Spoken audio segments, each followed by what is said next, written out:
Now, dear students, you have understood about the meiosis cell division, and now we just going to study about the meiosis cell division. And as you all know, that meiosis cell division is the cell division where DNA content, or you can say chromosome, duplicates only once, but cell divides two times, and one parent cell give rise to four daughter cells, and each daughter cell have the half of the chromosomes number to its parents, मतलब अपने parents का half chromosome number उसके अंदर और DNA जो है वो जाता है.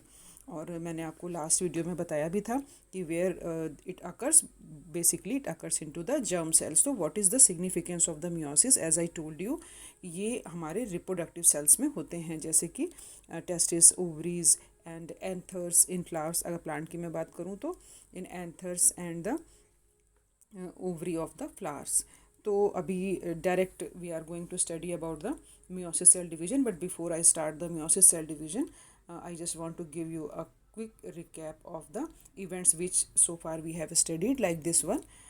In beginning we studied about the cell cycle, that there is a some process that is called cell cycle, and this cell cycle is made up of two things, that is interphase and the M phase. M phase is the division phase and interphase is the synthetically active phase. So interphase is again divided into three phases, G1, S and G2. As you all know that G1, S and G2 are the growth phases, and after the complete preparation for the cell division, they enters into the M phase, that is mitosis, meiosis and amitosis. These are the three kinds of cell division. One more phase is there, that is called G0 phase or GO phase, whatever you wish to say, G0 or GO phase आप कह सकते हो इसको. And in this phase what happens, that cell goes into the resting phase and it will not divide in the future, है ना. ऐसा होता कि वो रेस्ट फेज में चली गई और अब वो नहीं डिवाइड होगी. बेसिकली नर्व सेल्स मैंने आपको बताया था, ऐसे सेल्स होते हैं. बट सम सेल्स ऐसे भी होते थे जो G0 फेज़ या GO फेज़ से वापस भी आ सकते हैं इफ़ बॉडी रिक्वायर्स सो. तो दिस इज़ अनदर पार्ट, मतलब हम इसमें नहीं इंक्लूड कर रहे हैं, but there is a GO phase also और G0 फेज़ ऑल्सो देयर. तो next, moving on to the next slide, there is the meiosis, and meiosis is divided into two parts. अभी आप पढ़ोगे कि meiosis के two parts हैं, meiosis 1 and the meiosis 2, and meiosis 1 and meiosis 2 both is made up of four phases, PMAT, prophase, metaphase, anaphase, telophase. तो अगर meiosis 1 में है, we call it prophase 1, prophase, metaphase 1, anaphase 1, telophase 1, and if it is in the meiosis 2, then we call prophase 2, metaphase 2, anaphase 2, telophase 2. So that is two divisions occurs into the meiosis. And now come to the meiosis itself.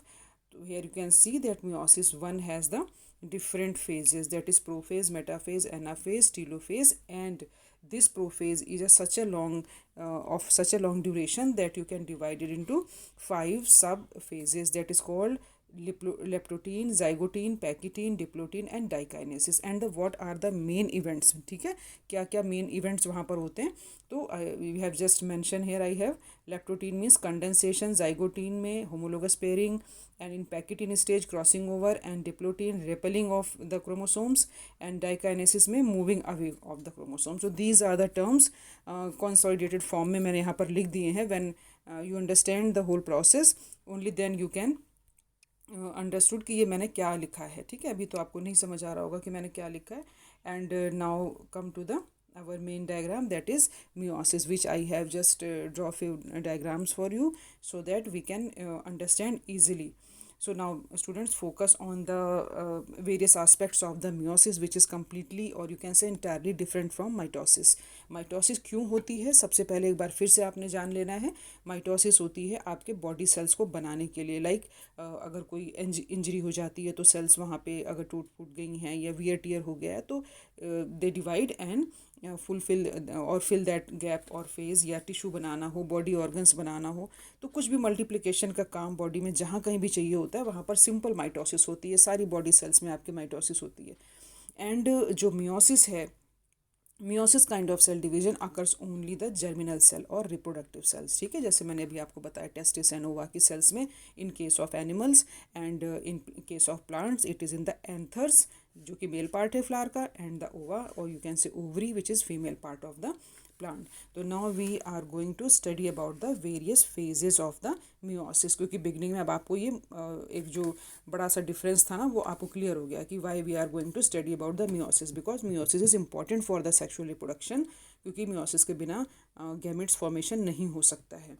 ठीक है, बाकी की चीज़ें मैं साथ साथ आपको बताती जाऊंगी. तो जैसे सभी में होता है, you can divide it into two parts, karyokinesis and the cytokinesis. And now we are going to discuss about the karyokinesis. तो karyokinesis is made up of all these phases, that is prophase, metaphase, anaphase, telophase, and prophase is again made up of various stages. So in this diagram I am showing you the various stages of the prophase, like leptotene, zygote, pachytene, diplotene, diakinesis, है ना, all these stage. तो these are the 5 stages, 3 and ये 2, 5 stages. These all are the prophase, है ना, सब stages की सब phases है ये पांचों. तो इनके बारे में हम पढ़ते हैं कि इनमें क्या क्या इवेंट्स होते हैं. बहुत ध्यान से पढ़ना, ये बहुत ही इंपॉर्टेंट है. And so many times it is asked in the NEET also, और अदरवाइज किसी भी कंपटीशन के लिए बहुत इंपॉर्टेंट है. तो आपको इवेंट्स को तो याद रखना है, और मैं बहुत शॉर्ट में आराम से आपको बता रही हूँ. First is the leptotene stage, the very first stage. This is leptotene stage. What you have seen in this diagram, आपको क्या दिख रहा है? आपको दिख रहे हैं यहाँ पर पड़े हुए chromatin. And I told you chromatin is just thread like structure. Like आप टेलर की शॉप पे जाओ ना, अगर मैंने आपको बोला है कि जाके थोड़े से थ्रेड खरीद के ले आओ मेरे लिए, and you go to the tailor shop, तो वो ऐसे पड़े रहते हैं उसके पास, सारे धागे धागे, है ना, पड़े रहते हैं, और आप जा करके ये पूरा उठा करके ले आए. तो दैट इज़ कॉल्ड क्रोमेटिन. जहाँ पर आपको कुछ समझ नहीं आ रहा कौन सा धागा कहाँ गया है, that means this is entangled form of the DNA threads, ऐसे पड़ा हुआ है. और कोई दूसरा स्मार्ट सा बच्चा था जिसको मैंने बोला धागा ले आओ, तो वो आराम से लेकर आया ऐसे, जो कि आपको पता है इन पे ऐसे ऐसे ऐसे ऐसे लिपटे रहते हैं धागे ना, जो धागे की रील होती है थ्रेड की, आपने देखा ना, हम स्टिचिंग करते हैं मदर आपके, तो आपके घर में धागे की रील होती है, तो वो ऐसे होती है, कितने अच्छे से अरेंज्ड होते हैं, है ना. आपको कोई भी थ्रेड जो चाहिए you can easily find it. तो it is like just chromosome. तो जैसे ये वाली स्टेज मैंने आपको बताई कि जैसे बहुत सारे धागे पड़े हुए हैं इंटेंगल्ड, आपस में फंसे हुए, कुछ आपको पता नहीं चल रहा है, तो दैट इज़ कॉल्ड क्रोमेटिन. और ये स्टेज कब होती है? When cell is not dividing, तब ये स्टेज होती है. When cell starts dividing they come into like this, है ना, ऐसे जैसे कि आप देखा नहीं, कार्डबोर्ड के पाइप सा होता है, उसके ऊपर धागा बहुत अच्छे से अरेंज रहता है, जो हम लाते हैं स्टिचिंग के लिए मार्केट से परचेज करके. तो फिर ये क्रोमोसोम ऐसे आ जाते हैं, जैसे मैंने आपको बताया, इस तरह से अरेंज हो जाते हैं अच्छे तरीके से, so that you can understand it. तो ये वाला जो स्टेज हो गया, इट इज़ लेप्टोटीन स्टेज, और इसीलिए इसके नेम के अकॉर्डिंग बोलते वॉल्यूम. इसमें क्या इवेंट्स होते हैं वो I am going to tell you. Volume of the nucleus increases, ये वाटर एब्जॉर्ब करता है और वॉल्यूम इंक्रीज करता है, क्योंकि there are so many preparations are going on. किसके लिए? सेल डिवीजन के लिए इसको प्रिपेयर करना है. तो volume of nucleus increases. Formation of aster rays, ये देखिए यहाँ पर सेंट्रोसोम बने हुए हैं, ठीक है, इनसे एस्टर रेज फॉर्मेशन स्टार्ट होना बनना शुरू हो जाते हैं. छोटे छोटे से ऐसे करके मैं बनाती हूँ ना, जो ये दिस इज़ द एस्टर रे फॉर्मेशन. तो ये एस्टर रे फॉर्मेशन स्टार्ट हो जाते हैं. कंडेंसेशन ऑफ क्रोमेटिन का यही मतलब होता है कि जो मैंने भी आपको पहले बताया कि सारे जो क्रोमोसोम्स होते हैं वो सारे क्रोमोसोम्स ढंग से अरेंज हो जाते हैं. That is called condensation of chromosome. वो फिर वो ऐसे नहीं पड़े रहते, they are not like this, not any more, you can see like this. तो you can see is in the form of compact structure, हाँ, दैट इज़ कॉल्ड क्रोमोसोम. तो आपको ये ऐसे दिखाई पड़ने लग जाएंगे. Now next to the next phase, that is called zygote phase. Very much important phase, zygote phase. Why? Because zygote phase is known as the synapsis phase. अब इस वाले को तो हम एक नाम दे देते हैं, थिन थ्रेडेड स्टेज, ठीक है. इस वाले को हम क्या बोलते हैं? Thin threaded, THREADED, thin threaded stage, यानी पतले धागों वाली stage. Okay, now we come to the when we come to the next, इससे हमें क्या होगा, याद रहती हैं चीज़ें. तो this is thin thread stage, and now this stage is called synapsis. Synapsis means pairing. तो whose pairing? Pairing of the homologous chromosomes. If I remove that pen, now you can see that two chromosomes arranged like this, they are in the form of pair, है ना, दो साथ साथ आ गए, तो pairing होती है. That's why we call it zygotene stage को हम क्या बोलते हैं? साइनेप्सिस और पेयरिंग स्टेज. और किसकी पेयरिंग हो रही है? Pairing of homologous chromosomes. And जब ये होमोलोगस दो क्रोमोसोम्स हैं, इनकी जब पेयरिंग हो गई, तो what we call them the bivalents, ठीक है. तो ये बाईवेलेंट स्टेज कहलाती है. और ये बाईवेलेंट बने कैसे हुए हैं? देखो ऐसे, just I am going to show you. This is one chromosome, this is another chromosome, and they paired each other ना, ये ऐसे पेयरिंग इनके साथ में हो गई है, तो that are called homologous chromosome and they are called bivalents. लेकिन इसको हम टेट्रावेलेंट भी बोलते हैं। टेट्रावेलेंट क्यों बोलते हैं? Because if you see clearly you can see like this is these are the sister chromatids. तो ये चार हो गए ना, 1 2 3 4, तो ये टेट्राड हम बोलते हैं। और अगर वो जैसे पढ़े थे पहले साथ साथ, तो ये एक, दिस इज़ 1 दिस इज़ 2, तो दैट इज़ कॉल्ड टेट्राड। तो होमोलोगस क्रोमोसोम्स जो हैं वो टेट्राड और बाइवेलेंट, कुछ भी आप बोल सकते हो, उस फॉर्म में आपको दिखते हैं। Each bivalent is form of one parental and one paternal and one maternal chromosome. ये जो दो बाइवेलेंट्स आपको दिख रहे हैं, और क्रोमोसोम्स इसमें अब इस स्टेज में क्या होने लग जाता है, chromosomes just they start moving, थोड़ा सा वो मूव करना शुरू हो जाते हैं, किधर की तरफ, पोल्स की तरफ स्टार्ट हो जाते हैं। और साइनेप्टोनिमल कॉम्प्लेक्स भी बनता है। Synaptonemal complex is again a very much important thing. And what is synaptonemal complex? Just I want to show you that what is synaptonymal complex, because during the synapses when the homologous chromosome, suppose ये एक sorry, I will take a little bit dark color so that you can understand it well. Suppose this is the homologous chromosomes like this. These are the homologous chromosomes. Okay, we just made these are the homologous chromosome in the form of tetrad, or you can say bivalents. So what happens in the next stage, there is a process called crossing over process. तो उस crossing over process के लिए इन homologous chromosomes के बीच में क्या होता है कि एक प्रोटीन होता है, जो कि आपको नहीं दिया हुआ सिलेबस में, तो आप न्यूक्लियो प्रोटीन करके रिमेंबर रख सकते हो। तो आप याद कर लो कि न्यूक्लियो प्रोटीन होते हैं, तो ऐसे ऐसे बीच में आकर के कॉम्प्लेक्स स्ट्रक्चर बना लेते हैं between the two homologous chromosomes, and this is the basis of the pairing of the these chromosomes. तो ये पेयरिंग इसी तरह से होती है, अदरवाइज तो ये कहीं भी मूव कर सकते हैं ना। तो ये साइनेप्टोनिमल कॉम्प्लेक्स जो ये ऐसे बन जाता है इन दोनों के बीच में, तो it cannot move, these cannot move away, तो ये साथ साथ रहते हैं। तो इसलिए ये पेयरिंग जो है, ये पेयरिंग का बेसिस आप कह सकते हो, इनको कहते हैं। तो that is called synaptonemal complex between the two, मतलब आप कह सकते हैं, यू वांट टू डिफाइन कि there is a ladder like nucleoprotein complex between the two homologous chromosomes, that is called synaptonymal complex. Okay, now come to the next new thing. कुछ बहुत सी नई नई चीज़ें आप पढ़ रहे हो ना, लेकिन आप आराम से देखेंगे तो you can understand it well. Next very very important phase, that is called pachytene, है ना। बहुत बार क्वेश्चंस आते हैं, वाई इट इज़ इंपॉर्टेंट, अभी बताते हैं साथ साथ आपको। तो this is called thick threaded stage. अब थिक थ्रेडेड स्टेज में भी कुछ चीज़ें होती हैं और बहुत इंपॉर्टेंट फेज है, एज आई टोल्ड यू। तो it is thick threaded stage क्योंकि इसमें chromosome looks more condensed form, in more condensed form, and two sister chromatids you can see very clearly. बहुत आराम से आपको दोनों सिस्टर क्रोमेटिड्स ऐसे ऐसे दिख जाएंगे पड़े हुए, ऐसे ऐसे करके, बिल्कुल क्लियर, है ना। जो आपको कभी नहीं भी दिख रहे थे अच्छे से, now you can see them very clearly. तो ऐसे दो ये आर्म्स आपको ये ऐसे करके दिख जाएंगे, तो इसलिए यहाँ पर जो हैं बाइवेलेंट्स आपको क्लियर दिखेंगे। तो आप बाइवेलेंट्स बोलो या टेट्राड बोलो, दैट इज़ सेम थिंग।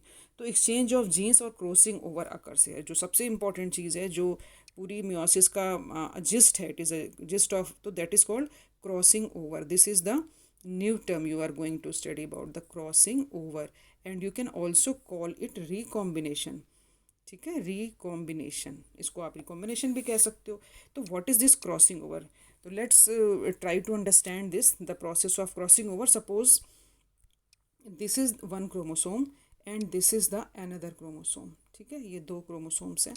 तो what happens in this stage, that they make a X like structure, जैसे ऐसा सा स्ट्रक्चर बना लेंगे ये, ठीक है।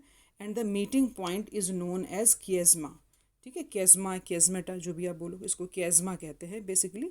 तो दिस इज़ द कैज़मा। अब now what happens is that one part of the chromosome is attached to the, or you can say exchange between these homologous chromosome, non-sister chromatids occurs. So in this phase, exchange of genes or crossing over between the non-sister chromatids, ये non sister chromatids हो गया, ये वाला भी और एक ये वाला भी।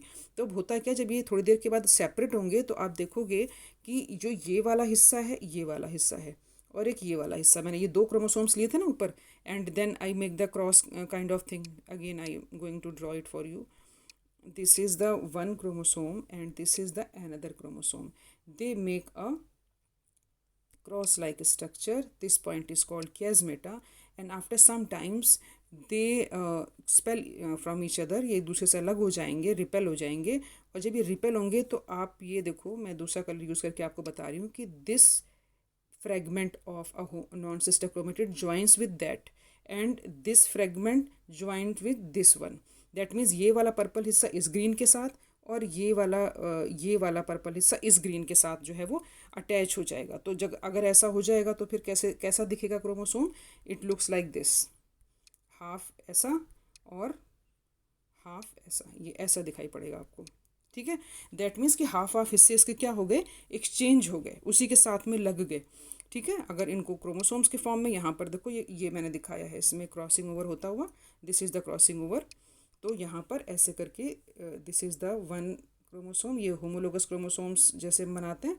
तो these are the sister chromatids, one sister chromatids, two sister chromatids. Okay, then again one more chromosome. तो ये वाला क्रोमोसोम हो गया और इसकी भी एक सिस्टर क्रोमेटिड। अब इसकी आर्म यहाँ तक आ गई है, तो इनके बीच में क्या हो रहा है, exchange, there is exchange of something. कुछ चीज़ इसकी इसमें आ गई, कुछ चीज़ इसकी इसमें चली गई, दिस इज़ कॉल्ड एक्सचेंज। अगर इसको भी इधर मैं थोड़ा एक्सटेंड कर दूँ तो यहाँ पर भी इसका कुछ चीज़ इधर चली गई, इसकी कुछ चीज़ उधर चली गई। तो इन द सेम वे इस वाले डायग्राम में अगर आप देखोगे तो दीज क्रोमोसोम्स आर चेंजिंग और you can say exchanging the genes. इस जीन्स के एक्सचेंज को ही we call the crossing over. ये आर्म्स देखो एक दूसरे के ऊपर है ना पड़ी हुई, तो ये हिस्सा आपस में चेंज हो जाता है, छोटा सा टुकड़ा। मतलब अगर क्रोमोसोम एक ये था पड़ा हुआ और एक ये था क्रोमोसोम पड़ा हुआ। ठीक है, ये मैं ऐसे आपको बता रही हूँ diagrammatic, so that you can understand it. तो अगर इन दोनों के बीच में क्रॉसिंग ओवर होगा तो व्हाट विल हैपन, ये सॉरी ये नहीं, again little bit problem of colors, this one, after the crossing over what will happen, that this portion is little bit like this। ठीक है ना, अब ये दोनों जुड़ गए, हाफ पोर्शन इसका इसमें आ गया और हाफ पोर्शन इसका इसमें चला गया, ये वाली बात हो गई ना। तो दैट इज़ कॉल्ड पैकिटीन स्टेज। ये बहुत ही इंपॉर्टेंट स्टेज है और जिस जगह से ये जुड़ते हैं that places are called chiasma. Chiasma I have told you earlier. Suppose ये क्रोमोसोम्स था, मैंने बनाया था, अगर ये ऐसे करके आपस में पेयरिंग कर रहे हैं, ऐसे टच में आ रहे हैं, तो दिस इज़ कॉल्ड केज़मा। ये पॉइंट केज़मा कराएगा। तो जितने ज़्यादा केज़मा अगर आपको दिख रहे हैं माइक्रोस्कोप में, दैट मीन्स उसमें उतना ज़्यादा क्रॉसिंग ओवर हो रहा है। क्रॉसिंग ओवर का मीन्स क्या, मिक्सिंग ऑफ द जीन्स, है ना, जीन्स मिक्स हो रहे हैं। और this is the basis of the meiosis, क्योंकि अगर ये जीन्स में चेंजेस ना हो तो कोई वेरिएशंस नहीं आएगा। ठीक है, तो वेरिएशंस के लिए बहुत ज़रूरी होते हैं ये, क्योंकि जैसे आपने पढ़ा है कि माइटोटिक सेल डिवीजन होता है। तो in the mitotic cell division what happens, mitotic cell division में जैसे मैंने आपको बताया था कि 2n है और 2n से अगेन सेल बन गई 2n एंड 2n। तो these are the clones of their parents, they are exactly same cells. कोई चेंज नहीं है जेनेटिकली, कोई वेरिएशन नहीं आता इसके अंदर, कोई इवोल्यूशन के चांसेस नहीं है इसके अंदर। But in the case of meiosis you see on the contrary कि जब ये एक्सचेंज हो जाता है मैटरनल एंड पैटर्नल क्रोमोसोम्स के बीच में, क्योंकि एक क्रोमोसोम सपोज मदर का है, एक फादर का है, तो कुछ हिस्सा मदर का फादर के क्रोमोसोम्स में और कुछ हिस्सा फादर का मदर के क्रोमोसोम्स में आ जाता है। तो जो इंडिविजुअल बनते हैं, आप देखो हम लोग सारे we are not look exactly like our parents और एग्जैक्टली लाइक अवर सिबलिंग्स। अपने भाई बहनों जैसे हम एग्जैक्टली तो नहीं दिखते ना, ना ही अपने पेरेंट्स जैसे दिखते हैं।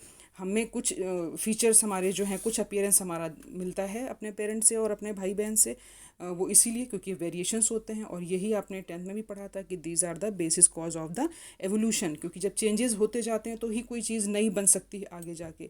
If changes are not there तो नेचुरली कोई चीज़ नई तो नहीं बनेगी आगे फ्यूचर में। Now come to the next stage, that is called diplotene stage. तो what happens in to the diplotene stage, diplotene stage में जो कि ये वाली डिप्लोटीन स्टेज है, दिस वन, अब केज़मेटा अलग होने शुरू हो जाएंगे। That means nuclear membrane and nuclei disappear होने लग जाएंगे, क्रॉसिंग ओवर कंप्लीट हो जाएगा। Chiasmata starts moving towards the end of the chromosome and उसको एक बहुत इंपॉर्टेंट वर्ड का नाम दिया गया जिसको कहते हैं terminalisation. Terminalisation, what is the meaning of terminalisation is that after crossing over completes and chiasmata starts moving towards the end of the chromosome, है ना। जब क्रॉसिंग ओवर फिनिश हो जाता है तो क्या होगा, जब क्रॉसिंग ओवर फिनिश हो गया तो केज़मेटा भी ख़त्म हो जाएंगे, उनकी भी कोई रिक्वायरमेंट नहीं रहती है, तो वो भी अलग हो जाते हैं। तो इनको अलग हो जाने को, इन आर्म्स को अलग हो जाने को हम क्या बोलते हैं, इनको हम टर्मिनलाइजेशन बोलते हैं डिप्लोटीन स्टेज में। And after then there is a next stage that is called diakinesis, this one this one, this is called diakinesis. Diakinesis में terminalisation process is completed and जो complete disappearance of the nuclear membrane and nuclei. देखो कहीं भी नहीं दिख रहा आपको, सब खत्म हो रहा है धीमे धीमे करके. ये न्यूक्लियर मेम्ब्रेन, इसकी कोई रिक्वायरमेंट नहीं है because chromosomes lie free into the cytoplasm, क्योंकि अभी क्रोमोसोम्स का डिवीजन हो रहा है ना, तो अब क्या जरूरत है न्यूक्लियर मेम्ब्रेन की. And formation of the spindle, formation of the spindle start हो जाएगा because diakinesis is the last phase of the prophase.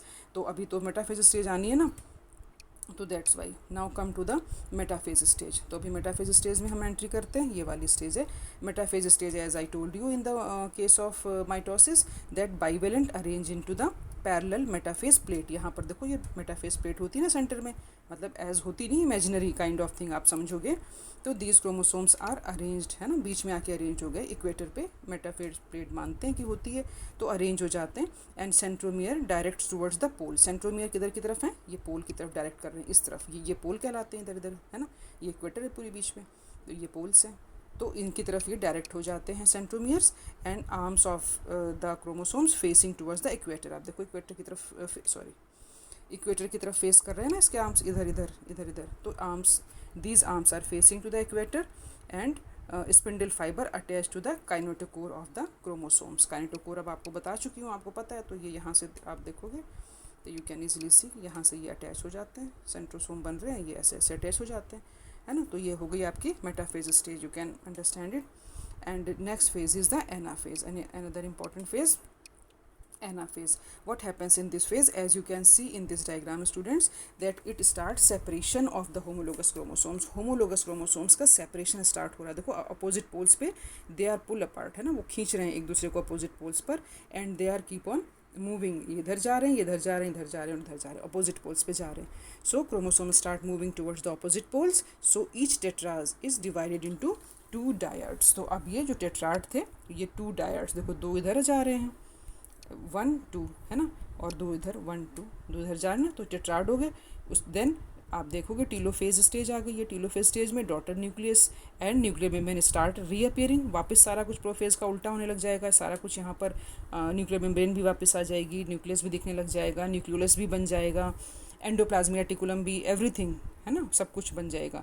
Esterase spindle fibre क्या हो जाएंगे, दे विल डिसअपियर, क्योंकि अभी ये साइटोकाइनेसिस स्टार्ट हो गई है, बीच में से ये 2 सेल्स में डिवाइड हो जाएगी, है ना. अब प्लांट सेल है तो मैंने आपको बताया था by the method of cell plate formation, और अगर एनिमल सेल है तो फिर ये सेल फॉर्मेशन होती है जब 2 सेल्स अलग होती हैं. तो ये तो हो गई meiosis 1. And now if you see it carefully that the number of chromosomes जो यहाँ पर हैं वो डिवाइड हो गए 2 सेल्स के अंदर. ठीक है, suppose you can see it, ये अब ये सेल डिवाइड हो गई ना इधर, तो इधर भी आगे हाफ हो गए क्रोमोसोम नंबर, अभी इधर भी हाफ हो गए क्रोमोसोम, लेकिन डीएनए कंटेंट अभी उतना ही है, डीएनए कंटेंट कम नहीं हुआ. ठीक है, अभी इसी वजह से हमें करनी पड़ती है meiosis 2. Now move on to the meiosis 2. This is the meiosis 2. These are also beautiful diagrams I have drawn for you so that आप लोग भी इंस्पायर हों और इतने सुंदर सुंदर डायग्राम बनाएं, है ना. बायो के स्टूडेंट्स को डायग्राम इज़ द मस्ट. तो स्टेजेस ऑफ मियोसिस 2. अब देखो जब मियोसिस 1 फिनिश हो गई ना, after the finishing of the meiosis 2 cytokinesis is also completed. And जब साइटोकाइनेसिस भी कंप्लीट हो जाती है तो उसके बाद कई बारी अगर कुछ चीज़ें कम हैं, cell wants to prepare something, तो कुछ चीज़ें उनको अरेंज करनी पड़ती हैं. लेकिन कोई एज सच आप बोलो कि इंटरफेस जैसी कोई स्टेज है तो एक, हाँ, छोटी सी स्टेज है, दैट इज़ कॉल्ड इंटरकाइनेसिस, और आप कह सकते हो intrameiotic interphase, because it is the period between telophase of meiosis 1 and prophase of meiosis 2. ठीक है, अब ये हो भी सकती है स्टेज और नहीं भी, एब्सेंट भी हो सकती है, दोनों चीज़ें हैं. If there is requirement then it occurs. अगर नहीं चाहिए उसको सेल को कुछ भी, सब कुछ है उसके पास, तो कुछ नहीं करेगा. और अगर कुछ चाहिए है तो ये केवल और केवल क्या बनाते हैं, प्रोटीन और आरएनए बनाते हैं. There is no DNA synthesis. आप ये मत सोचना कि डीएनए भी बनाने लग जाएंगे, डीएनए नहीं बनाते, ये केवल आरएनए एंड प्रोटीन्स ही बनाते हैं, क्योंकि बाकी की चीज़ें तो हैं इनके पास. Now come to the next, that is meiosis. अब मियोसिस 2 हो गया. ठीक है, अब उसी में नेक्स्ट, अब this is exactly same. If you understood completely the process of mitosis cell division, तो आपको बिल्कुल भी प्रॉब्लम नहीं आएगी, क्योंकि एग्जैक्टली सेम, बिल्कुल वैसे ही हो रहा, कुछ भी नहीं होना इसके अंदर. आप देखो प्रोफेज़ 1 है ना। अब प्रोफेज़ 1 में जो आपको स्ट्रक्चर्स दिखाई दे रहे हैं वो पिछले जो हमने देखा था लास्ट टीलोफेज स्टेज के, है ना। तो अभी साइटोकाइनेस हो गई, साइटोकाइनेसिस के बाद आप आ गए इंटरफेस के अंदर, जिसे मैंने बताया कि इंटरफेस में भी आपको जिस तरीके से प्रोटीन आरएनए बन गए, कोई एस फेज नहीं है, कोई डीएनए सिंथेसिस नहीं है, कोई सेंट्रियोल डुप्लीकेट नहीं होगा, कोई स्पिंडल प्रोटीन फाइबर नहीं बनेगा, कुछ नहीं, वो सब वही पुराना सेम चलेगा इसके अंदर। तो हम आएंगे मियोसिस 2 की फर्स्ट स्टेज पर, दैट इज़ कॉल्ड अब प्रोफेज। अब प्रोफेज में क्या होगा, number of chromosome remain same. अब नंबर ऑफ क्रोमोसोम तो देखो उतने ही है, डायड हो गया ये, but what happens is that 2 parts इसमें भी होने हैं, जैसे हम कैरियोकाइनेसिस एंड साइटोकाइनेसिस में कहते थे ना, तो वो सेम चीज़ आपको बोलनी पड़ेगी कि कैरियोकाइनेसिस एंड साइटोकाइनेसिस होती है। तो what happen in the karyokinesis, karyokinesis में सेपरेशन ऑफ 2 क्रोमेटिड्स, क्योंकि ये तो देखो क्रोमोसोम हुआ। अभी ये इस कंडीशन में तो आपको दिख रहा है ये पड़ा हुआ ऐसे 4 आर्म्स वाला। अब इनको भी अलग करना है, दैट मीन्स ये एक अलग होना है और एक ये अलग होना है, इनको भी अलग करना है, तब तो फिर डीएनए कंटेंट आधा हाफ रहकर आएगा ना इनके पास। तो अब ये वाली स्टेज हमको लानी है, तो that's why this need of meiosis is there. तो प्रोफेज 1 में formation of asters, as you can see in the diagram, है ना, सारा कुछ है, फटाफट मैं आपको बता रही हूँ। Formation of asters, nuclear membrane, nucleolus disappear हो जाएंगे, जैसा कि आप सब जानते हैं, इसलिए मैं रिपीट कर रही हूँ जल्दी जल्दी। कंडेंसेशन ऑफ क्रोमेटिन, अब आप समझते हो कि क्रोमोसोम्स मोटे हो जाएंगे क्रोमेटिन फाइबर्स की बजाय। Chromosomes formed of 2 sister chromatids join at the centromere, जैसे कि आपको इसमें दिख रहा है। Then come to the metaphase. For your convenience I have divide into prophase 1 prophase 2, क्योंकि 2 सेल्स बनी है ना पीछे भी आपने जब बनाई है इसमें, sorry you have to see here in this. तो आप यहाँ पर आप क्या देख रहे हैं, यहाँ पर आप देख रहे हो ना ये 2 सेल्स जब डिवाइड होंगी तो इट विल लाइक दिस, तो ये 2 सेल्स में डिवाइड हो जाएंगी ना आपकी। तो इन द सेम वे यहाँ पर अब ये सॉरी यहाँ पर ये 2 सेल्स के अंदर ये आपको दिख रहे हैं, तो 1 2 3 4 जैसे सेल्स बनेंगी बाद में, तो ये 2 सेल्स ऊपर वो पीछे वाली मैंने ली हैं, और इन 2 सेल्स में से ये हमारा बन रहे हैं, तो 2 सेल्स ले, इसलिए ये 2 तरफ मैं ये दिखा रही हूँ आपको साइमल्टेनियसली। तो metaphase, what happens into the metaphase, arrangement of chromosome at the metaphase plate, centromere is joined by the chromosomal fibres, जैसे कि हम देख रहे हैं, and these chromosomes start stretching to the opposite poles. In the case of anaphase stage, splitting of centromere, है ना, end of each chromosomes, अब ये स्प्लिट हो गए, देखो सेंट्रोमियर से एक दो इधर स्प्लिट हो गए, and formation of 2 daughter cells. नीचे अगर मैं इसको हटा दूँ तो आप देखो इससे फिर क्या हो जाएगा, 2 डॉटर सेल्स बन जाएंगे, ये थोड़ा सा कॉन्स्ट्रिक्शन बन जाएगा ऐसे करके, साइटोकाइनेसिस हो जाएगी, and after cytokinesis it will look like that, है ना, ये ऐसे दिखने लग जाएगा यहाँ पर। तो 1 2 3 4, तो अगर आप देखोगे ध्यान से तो यू कैन सी दैट ये एक, just I take the pen, ये देखोगे आप तो ये एक क्रोमेटिड, ये दूसरा क्रोमेटिड, तो they are separated into the form of chromatid. ये यहाँ पर आपको क्रोमेटिड्स आपको नज़र आ रहे हैं। तो अब इसके बाद फिर क्या हो जाएगा, जैसे कि मैंने बताया कि अगर आपसे क्वेश्चन आता है कि what is the need of meiosis 2, ये भी आपके माइंड में आ सकता है कि मियोसिस 2 की नीड क्या होती है। तो आफ्टर मियोसिस 1 आपको पता है meiosis 1 is known as the reductional division, जिसमें हर chromosome, each chromosome is in the form of dyad. Dyad means इस तरह से दिख रहा होता था आफ्टर मियोसिस 1, है ना, ऐसा स्ट्रक्चर आपको दिख रहा होता था। तो after meiosis 1 each chromosome is still in the form of dyad. This is a dyad, that means it is made up of 2 sister chromatids. This is called one sister chromatid, this is called second sister chromatids, and they are joined by a common centromere. इसी से जुड़ा हुआ है ना। So though the chromosome number has been halved, अब chromosome number तो half हो गए थे जब डिवीजन हुआ था, ये लो ऐसे हो गई है, ठीक है, एक सेल ये बन गई थी, एक सेल ये बन गई थी, क्रोमोसोम नंबर तो हाफ हो गए देखो, ठीक है, but each chromosome still has the double amount of DNA. अब अमाउंट तो देखो डीएनए, दिस इज डीएनए, पूरा कंप्लीट डीएनए, ये है पूरा डीएनए, ये पूरा डीएनए, ये पूरा डीएनए, तो ये इसका अमाउंट तो अभी ज़्यादा है ना, it is not going to be half, अभी तो ये हाफ नहीं हुआ है। तो that's why there is a need of meiosis 2, during which the sister chromatids जो हैं, यानी कि ये जो मैंने आपको बनाई थी इस तरह से, ये 2 sister chromatids, they have to be separated like this, ये अलग अलग हो जाएंगी, ये एक हो जाएगा, ये इधर से एक हो जाएगा, ठीक है, ये वाला स्टेज लाने के लिए। तो यहाँ पर देखो सिंगल सिंगल पड़े हुए हैं ना सारे, अगर मैं ये पेन से हटाती हूँ, 1 2 3 4, ये चारों में देखो आप। तो so there is a need of, अगर मियोसिस 2 के बारे में पूछा जाता है तो why there is a need of meiosis 2, this is the reason कि during which sister chromatids of each chromosome separates into different cells, and haploidy means half n number of chromosome occurs even in DNA amount. तो ये DNA amount भी हमारा क्या हो गया, ये भी हाफ हो गया, तो एम ऑफ मियोसिस 2 इज़ क्या हुआ, aim of meiosis is to separate genetically modified chromatids from formed during the crossing over in meiosis 1, है ना। अब जेनेटिकली मॉडिफाइड मैंने वर्ड क्यों यूज़ किया, क्योंकि आपको पता है कि इसमें मिक्सिंग हो चुकी है दोनों क्रोमोसोम्स की, one chromosome which comes from the father side and one जो which came from the mother side, तो दोनों के कंटेंट आपस में एक्सचेंज हो चुके हैं, तो it is something new. And meiosis is that's why very much important कि जैसे कि इन द केस ऑफ आपने देखा था माइटोसिस कुछ भी नया नहीं बनता है, सब कुछ वही वैसा बिल्कुल क्लोन्स की तरह सेल्स एग्जैक्टली बनते जाते हैं, but in the case of meiosis this is not like that, because there is a crossing over kind of thing, recombination of genes हो गया, सेगमेंट्स जीन्स का एक्सचेंज हो गया, तो अब जो चीज़ आएगी वो क्या आएगी, कुछ नई आएगी, कुछ वेरिएशंस लेकर के आएगी।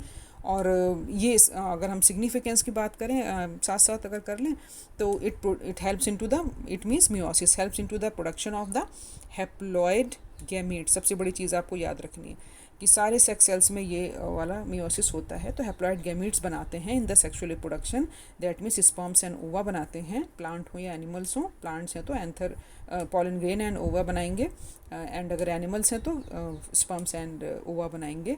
दे maintain constant chromosome number generation after generation. Important thing is again it has to be देखो अभी जैसे कि आपने बोला sperm, this is the sperm cell n number and the ova cell n number, and after the fertilisation they become 2n number, and this is called zygote.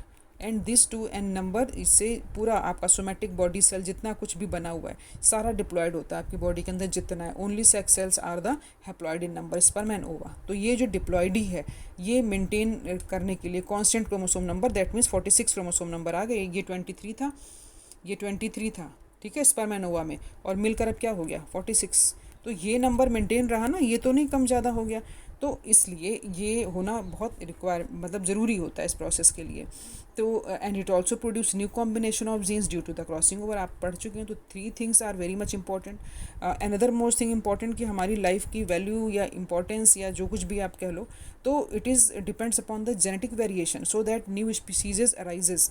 जैसे evolution होता जाता है तो वो सेम चीज़ चलती जाए तो there is not good for society. जैसे टीवी है, जब हम लोग छोटे हुआ करते थे बहुत बल्कि बहुत हैवी सा टीवी आया करता था, और अब कितना स्लीक हो गया है, कितना पतला सा आप देख रहे हो। इवन मैं टीवी क्यों, मोबाइल्स की अगर आप बात करो तो कितने हैवी हुआ करते थे mobiles, now you can see that mobiles हो गए, कंप्यूटर्स हो गए, है ना, कितने फाइन उनका स्ट्रक्चर हो गया है, कितने थिन हो गए हैं, और पहले कितने मोटे हैवी बल्कि मशीन की तरह पूरे लगते थे। तो दैट मीन्स ये ग्रेजुअल प्रोग्रेशन है, ये वेरिएशंस हैं, चेंजेस हैं, and these are the better changes. तो in the same way meiosis क्योंकि सेक्सुअल रिप्रोडक्शन में होता है और वहाँ पर मिक्सिंग ऑफ जीन्स होती है, तो they produce the new genetic variations, and they are also you can say they are the source of useful variation, कि अगर ये नहीं हो मियोसिस तो शायद वेरिएशन हो ही ना, सब एक जैसी दिखेंगे सारे, you look like your siblings, we look like our parents, तो हम लगेगा ही नहीं कि हम कुछ अलग भी हैं। जैसे प्लांट्स आप देखो सारे एक से ही लग रहे होते हैं तो आपको समझ नहीं आते होते हैं।